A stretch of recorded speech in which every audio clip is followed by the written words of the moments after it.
Honourable प्रधानमंत्री कल आ रहे हैं। हम लोग उनको तहे दिल से स्वागत करते हैं, क्योंकि प्रधानमंत्री पूरे देश में किसी भी स्टेट में अगर जाते हैं तो हर जगह स्वागत होता है, तो हम भी स्वागत कर रहे हैं। उस स्वागत के साथ में हम एक्सपेक्ट कर रहे हैं जो हमारी डिमांड्स है, जो जम्मू कश्मीर में 370 के बाद डिमांड्स की बात उठी थी, अभी तक कुछ डिमांड्स पूरी हो गई है। जो बहुत ज़्यादा मेजर डिमांड्स है, जैसे अनएम्प्लॉयमेंट यूथ्स है, उनकी डिमांड्स है, वो अभी तक प्रॉपर तरीके से पूरी नहीं हुई है। हमारे जो यहाँ पर जो डेली वेजर्स है, कम से कम 70 से 80 हज़ार डेली वेजर्स है, जो बेचारे फ्राम पिलर टू पोस्ट हर जगह, आपके यहाँ पर भी हर दूसरे तीसरे दिन प्रेस कॉलोनीज़ में धरना प्रदर्शन करते रहते हैं। हम चाहते हैं कि ऑनरेबल प्रधानमंत्री के थ्रू उनको रेगुलराइज किया जाए। जो वो ग्राउंड ज़ीरो पर फ्रंट डेस्क पर काम करने वाले लोग हैं, उन बेचारों की भी ज़िंदगी बसर हो जाएगी। तीसरी बात है, जो एक मेन बात है, return and rehabilitation of Kashmiri Pandits to Kashmir valley. हम चाहते हैं कि ऑनरेबल प्रधानमंत्री कल इस पर भी रिटर्न और रिहेबिलिटेशन की बात करें, जिसमें कश्मीरी पंडित्स 3.5 से 4 लाख कश्मीरी पंडित पिछले 32 साल से डिमांड को लेकर बैठे हैं कि उनको रिटर्न रिहेबिलिटेशन प्रॉपर तरीके से यहाँ पर मिले। जिसने अपना मकान नहीं बेचा है, उस मकान को उसको वापस रेइंस्टेट किस तरीके से भी कैसे करा जाए, गवर्नमेंट के माध्यम से उसमें सपोर्ट मिले। बट जिसने बेचा है उसको उसके लिए और कोई फैसिलिटेट किया जाए, क्योंकि हम लोग कभी भी, पर्टिकुलरली मैं और मेरी पार्टी, कभी भी इस फेवर में नहीं है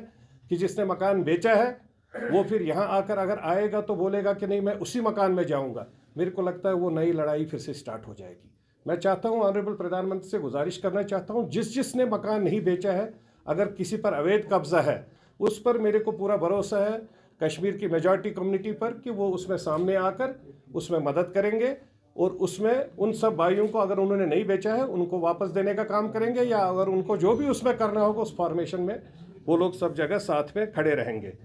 और चौथी एक जो हमारी एक मेजर डिमांड है,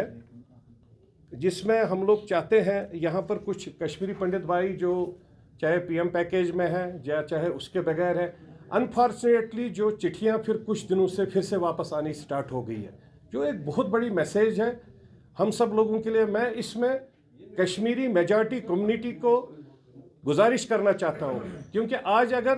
कोई भी चिट्ठी इस टाइप की आती है, मेरे को लगता है कि कश्मीरी मेजॉरिटी कम्युनिटी की रेस्पेक्ट, डिग्निटी और ऑनर आज स्टेक पर है, क्योंकि ये उनकी रेस्पॉन्सिबिलिटी है। जो माइनॉरिटी के साथ अगर 88, 89 में, चाहे उस टाइम कश्मीरी पंडित विस्थापित यहाँ से हो गए, कश्मीरी मुसलमान भाई भी बहुत, क्योंकि ये उनकी रेस्पॉन्सिबिलिटी है।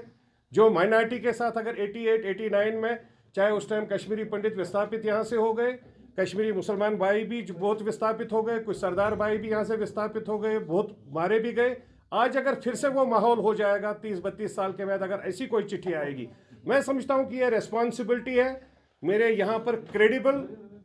सिविल सोसाइटी की, जो मौलवीज़ हैं,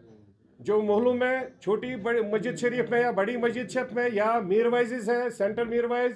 साउथ मीरवाइज़, मेन मीरवाइज़ साहब, उनकी रेस्पॉन्सिबिलिटी है इन सब चीज़ों को नज़र में रखना। या वो बिजनेस सेक्टर्स, जिन बिजनेस सेक्टरों की क्रेडिबिलिटी ग्राउंड जीरो पर बहुत अच्छी है, ये उन सब की रेस्पॉन्सिबिलिटी है इन सब चीज़ों को देखना, और ये सब फिर से ना हो जाए, क्योंकि इससे कश्मीरी मेजॉरिटी कम्युनिटी की जो एक क्रेडिबिलिटी है वो स्टेक पर रह जाती है, और उस